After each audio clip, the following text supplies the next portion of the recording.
והצמיחת עפעף. אז שימו לב שיש פה דברים שהם לא מופיעים. למשל צמיחת ראש, זה לא מופיע, שזה תסמין מאוד חשוב ודיסביליטין לחולי מיאסטניה, אבל הוא לא מופיע בסקאלה. אז אתם תמיד יכולים להוסיף לעצמכם, אם אתם סובלים מהתסמינים, גם לציין את זה. וזה בעצם הסקאלה.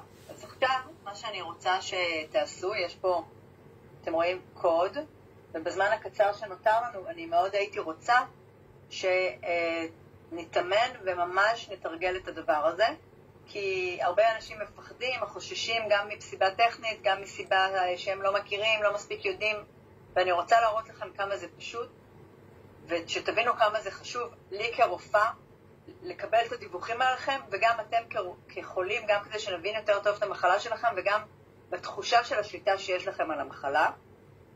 אז אתם יכולים לסרוק את המסך, אני אחכה שנייה ואני אפתח את זה אצלי, כמובן שאני לא רואה אתכם, אתם רק תראו אותי. אני אעשה איזשהו ניסיון יחד איתכם, שאתם תוכלו לתרגל ולראות, ואם יש אחר כך שאלות או דברים לא ברורים, אתם יכולים לכתוב בצ'אט, ואנחנו ננסה לענות על זה.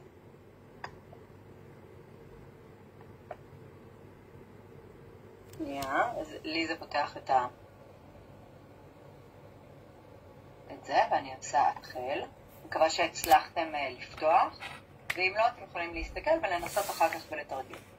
אז כמו שאמרתי קודם, הסעיף הראשון הוא נגיד סעיף הדיבור, ואתם חושבים, נגיד אם אתם ממלאים את זה על בסיס יומי, או בסיס שבועי, אז אתם חושבים לעצמכם. נגיד בממוצע, נגיד אני עושה את זה על בסיס שבועי, לא ישר נקפוץ לבסיס יומיומי, נגיד ב3 ימים האחרונים, רוב הזמן הדיבור היה תקין, או מדי פעם אחרי דיבור ממושך, או בשעות הערב הדיבור היה טיפה נזלי או מונפף.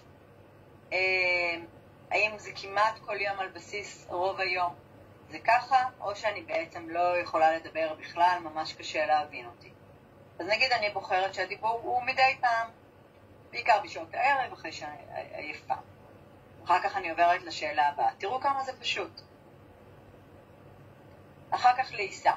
שוב אתם חושבים לעצמכם ב3 ימים האחרונים, היה קשה ללעוס, הייתה התעייפות, היה ממש אירועים של אספירציות שממש נחנק באכילת מזון, ובאיזה מזון זה היה. אז פה יש התעייפות באכילת מזון מוצק. בסדר? ונתתי לזה 1.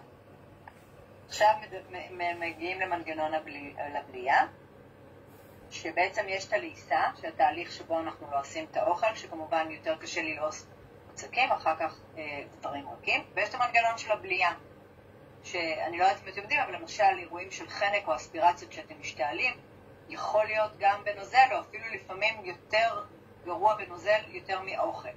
אז אתם חושבים, היו אירועים של תחושת מחנק, או אירועים שממש הייתם צריכים להשתעל. זה הדבר